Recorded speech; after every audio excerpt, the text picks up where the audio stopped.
درد بچھوڑے دال نہیں.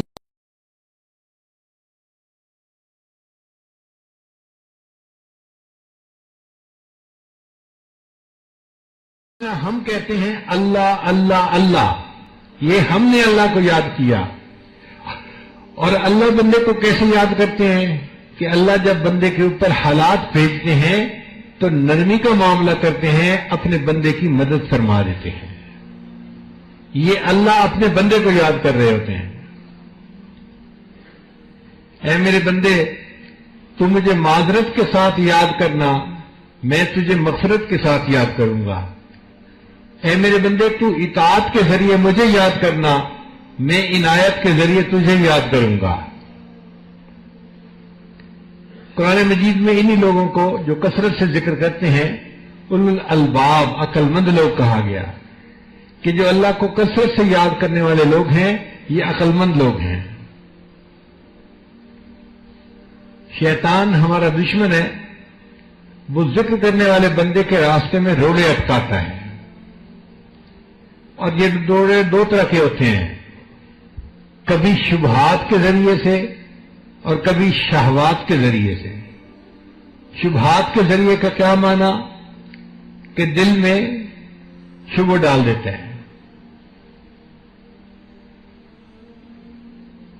اللہ تعالیٰ کے وجود کے بارے میں، شریعت کے بارے میں، احکام شریعت کے بارے میں،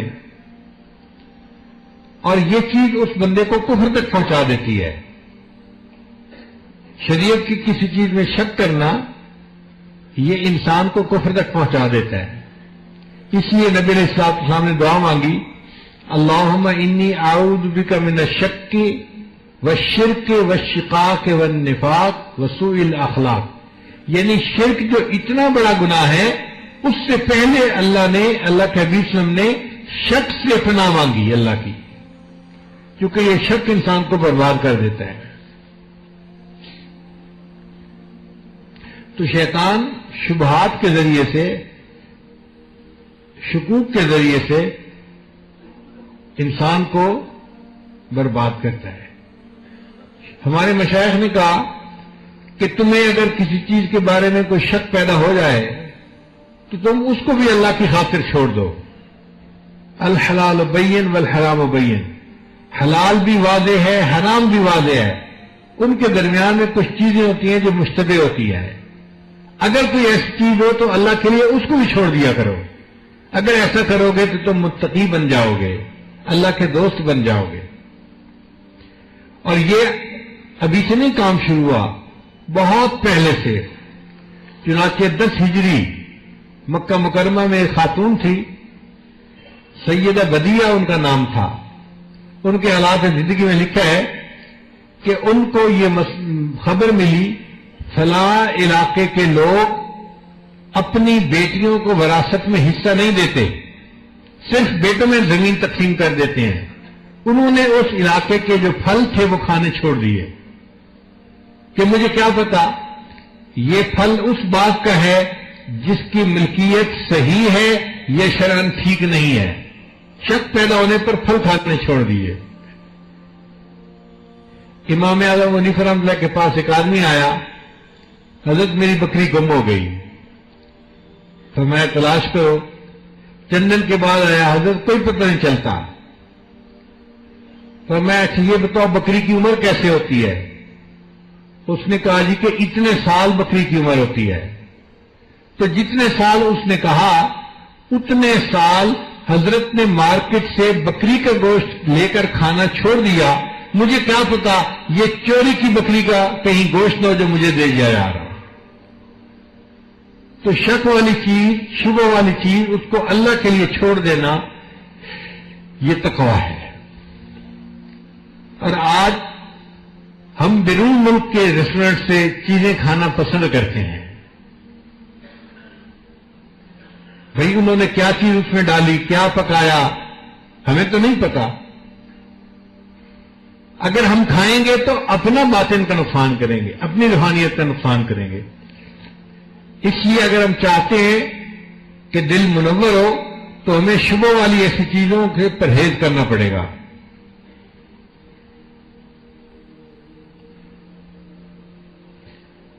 ابو عقبہ رحمۃ اللہ علیہ ایک بزرگ تھے. مسجد نبی میں نماز پڑھ کے نکلے تو ان کو محسوس ہوا کہ ان کی جیب میں کچھ دینار تھے، وہ گر گئے.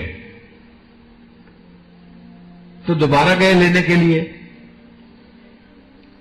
ایک جگہ انہیں دینار پڑے ہوئے مل گئے، مگر دل میں خیال آیا ضروری تو نہیں کہ یہ میرے ہو سکتا ہے کسی اور کے گرے ہوئے ہو. اس خیال کے آنے کی وجہ سے انہوں نے ان دیناروں کو نہیں اٹھایا کہ کیا پتہ یہ کسی اور کے ہوں. تو اصول یہ ہے کہ جب کسی چیز میں شک پڑ گیا اب اس کو اللہ کے لیے چھوڑ دو. اور دوسرا طریقہ ہے کہ شیطان انسان کو شہوات کے ذریعے سے گراتا ہے. اس کے ذہن میں نفسانی، شیطانی، شہوانی خیالات پیدا کرتا ہے. ہمارے مشائخ نے اس کا سمپل حل بتایا کہ تم ایسے خیال کو ذہن میں ٹکنے ہی نہ دو. جیسے ہی یہ خیال ذہن میں آئے تم اللہ کو یاد کرو تاکہ یہ خیال ذہن سے فوراً نکل جائے. اس کی مثال یوں سمجھیں، آپ کے فون پہ اگر کسی کا میسج آتا ہے، اس کو پڑھنا یا نہ پڑھنا یہ آپ کا اختیار ہے. اگر نہیں پڑھیں گے تو آپ کو کوئی نقصان نہیں دیتا، پڑھیں گے تو پھر اس کے بارے میں آپ سوچیں گے. اسی طرح شیطان ذہن میں خیال کا میسج بھیجتا ہے. جب ہمیں پتہ ہے کہ یہ گناہ کا خیال ہے، اس کو کھولنے کی کیا ضرورت ہے، اس کو پڑھنے کی کیا ضرورت ہے. آپ اس کو نہ پڑھیں، اگنور کر دیں، کوئی نقصان نہیں دے گا. خیال کا ذہن میں آ جانا یہ برا نہیں ہے، خیال کا خود ذہن میں لانا اور اس کو ذہن میں جمانا یہ برا ہوتا ہے. جس میں بندے کا اختیار نہیں، اللہ تعالیٰ اس چیز پر اس کی پکڑ بھی نہیں فرماتے. شریعت کا مسئلہ ہے، جنگلی ہرن اور اڑتے پرندے کو کوئی شخص بیچ نہیں سکتا. کوئی نہیں کہہ سکتا جی کو جنگل میں فلاں ہرن پھر رہا ہے، میں آپ کو بیچتا ہوں، پیسے مجھے دے دیں. اس کی بے ہو ہی نہیں سکتی. کیوں؟ کہ چیز کے اوپر قبضہ اختیار نہیں ہے، قبضہ نہیں ہے.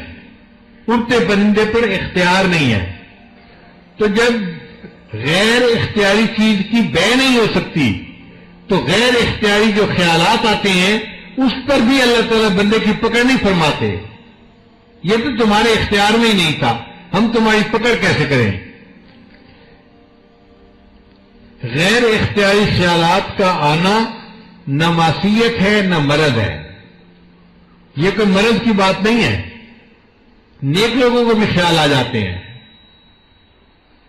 اس کا ایک ہی حل ہے کہ اس کو اگنور کر دیا جائے، اس کو ذہن میں جگہ نہ دی جائے. اب اس کی ترتیب یہ ہے، پہلے ذہن میں خیال پیدا ہوتا ہے،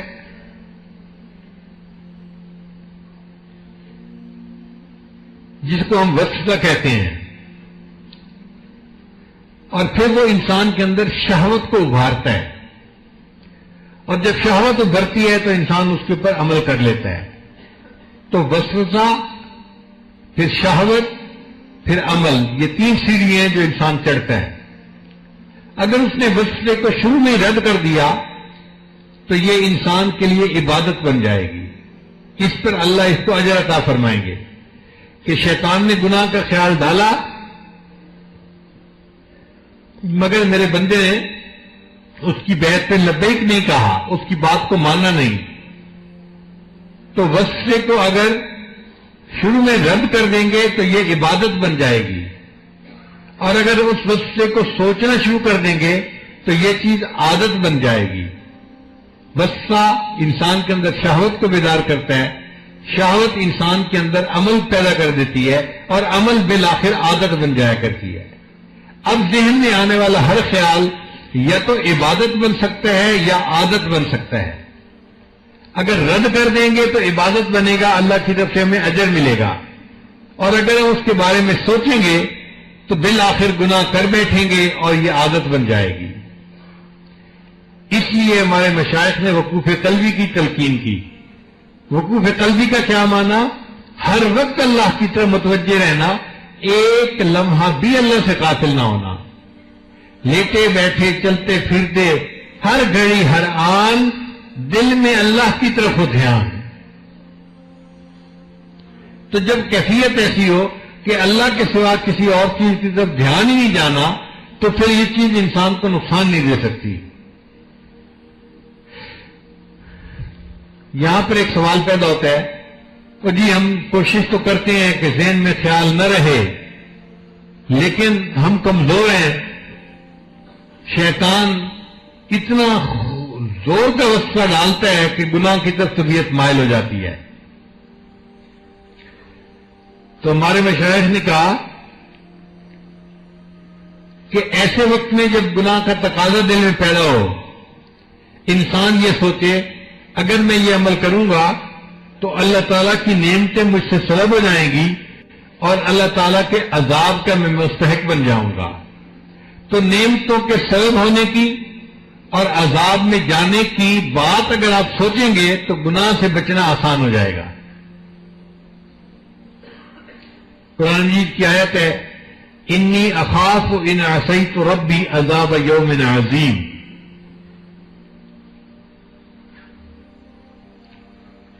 اور پھر اللہ تعالیٰ سے مدد مانگے کہ اے اللہ مجھے آپ ایسے وساوس سے نجات عطا فرما دیجیے، شیطان بدبخت کو میرے اوپر اختیار نہ دیجیے۔ اے اللہ جس طرح آپ نے آسمان کو زمین پر گرنے سے روک دیا، شیطان کو مجھ پر مسلط ہونے سے روک دیجیے۔ اللہ کے لیے شیطان کو روکنا آسان ہے۔ حضرت قسطلانی رحمۃ اللہ فرماتے ہیں کہ جو بڑے لوگ ہوتے ہیں نا، انہوں نے پہرے کے لیے اپنے گھروں کے باہر کتے رکھے ہوئے ہوتے ہیں۔ اگر کوئی ان کو ملنے کے لیے آئے تو وہ کتا نئے بندے کو دیکھ کے بھونکتا ہے۔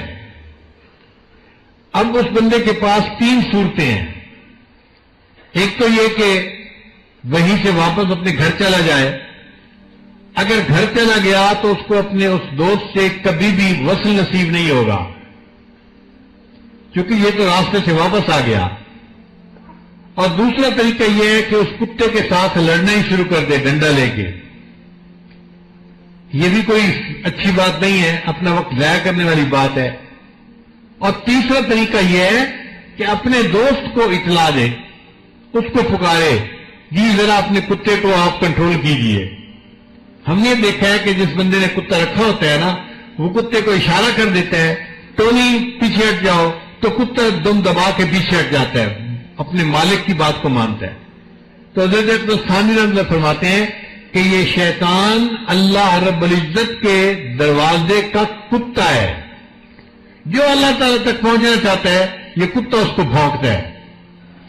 اب شیطانی وساوس کی وجہ سے ذکر کرنا چھوڑ دینا، مراقبہ چھوڑ دینا، یہ کوئی عقل مندی کی بات نہیں ہے۔ یا پھر ہم شیطان کے ساتھ لڑتے ہی رہیں، یہ بھی عقل مندی کی بات نہیں ہے۔ عقل مندی کی بات یہ ہے ہم اللہ سے مدد مانگیں، اے اللہ مدد فرما دے اور ان وساوس سے ہمیں نجات عطا فرما دے۔ جب اللہ تعالیٰ مدد فرمائیں گے تو شیطان کے وساوس ختم ہو جائیں گے، ہمارے لیے اللہ کی یاد میں زندگی گزارنا آسان ہو جائے گی۔ اللہ تعالیٰ پسند کرتے ہیں کہ بندہ مجھے تنہائی میں یاد کرے۔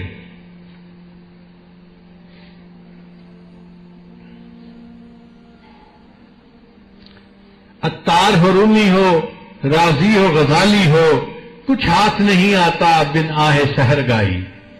تہجد کا وقت اس کے لیے بہترین وقت ہوتا ہے۔ انسان گھر میں ہوتا ہے، اکیلا ہوتا ہے، کئی مرتبہ باقی لوگ سو رہے ہوتے ہیں تو خوب تنہائی ہوتی ہے۔ اس وقت میں اٹھ کے اگر مصلے پہ بیٹھے اور اپنے اللہ کے سامنے دامن پھیلائے، یا اللہ جس طرح آپ نے آسمان کو زمین پہ گرنے سے روک دیا، شیطان کو مجھ پر مسلط ہونے سے روک دیجئے۔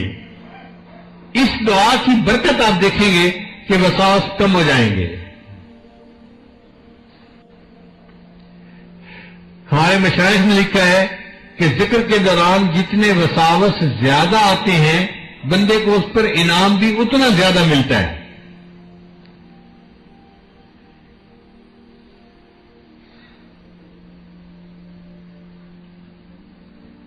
ہم نے تو اپنے رب کو یاد کرنا ہے. اگر ذکر میں لذت ملے گی پھر بھی یاد کریں گے, اگر لذت ملنے کی بجائے وساوس آئیں گے پھر بھی اپنے اللہ کو یاد کریں گے. لیکن جن کو وساوس آتی ہیں ان کو اجر اللہ تعالیٰ زیادہ عطا فرما دیتے ہیں.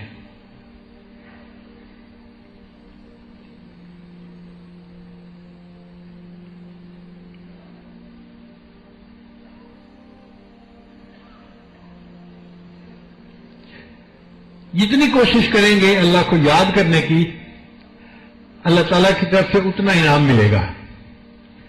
اللہ تعالیٰ کی نظر عنایت اتنی زیادہ ہوگی. اس کو کہتے ہیں عدلے کا بدلہ. پوری دنیا میں یہ قانون جاری و ساری ہے, عدلے کا بدلہ. آپ غور کریں, ساری زندگی پرندے کیڑے مکوڑوں کو کھاتے ہیں, اور جب پرندے مر جاتے ہیں تو ان کو کیڑے مکوڑے کھا رہے ہوتے ہیں. ساری زندگی انسان زمین کی دی ہوئی سبزیاں اور پھل کھاتا ہے, اور جب انسان مر جاتا ہے تو انسان کے جسم کے گوشت کو زمین کی مٹی ہی کھایا کرتی ہے.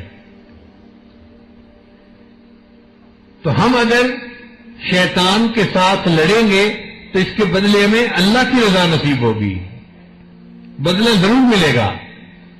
اور اگر شیطان کی بات مانیں گے تو اس سے اللہ تعالیٰ کی ناراضگی ہوگی. اب اس کے لیے اپنے معمولات کو باقاعدگی سے کرنا ضروری ہے. ہمارے مشائخ مسجد میں اعتکاف میں, نفلی اعتکاف میں وقت گزارا کرتے تھے. روزانہ 2 گھنٹے 3 گھنٹے مسجد میں اعتکاف میں وقت گزارتے تھے. آج یہ عادت ختم ہو گئی, جس وجہ سے ذکر کے اثرات ہمارے اندر نظر نہیں آتے. عورتیں پہلے وقتوں میں مصلی کے اوپر لمبا وقت نماز پڑھتی تھی, تلاوت کرتی تھی, ذکر کرتی تھی. مصلی پہ ان کے خوب 2-3 گھنٹے گزرا کرتے تھے. اور آج کی عورت تو مشکل سے نماز پڑھتی ہے اور مصلی لپیٹ کے ایک طرف رکھ دیتی ہے.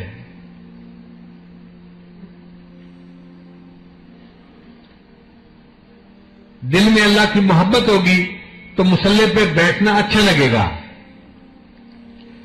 پھر جی میں ہے کہ در پہ اسی کے پڑا رہوں, سر زیر بار منت درباں کیے ہوئے. جی ڈھونڈتا ہے پھر وہی فرصت کے رات دن, بیٹھے رہیں تصور جانا کیے ہوئے. جب دل میں محبت ہوتی ہے تو دل چاہتا ہے کہ اللہ کی یاد میں بس میں بیٹھا رہوں, مجھے کوئی تنگ نہ کرے.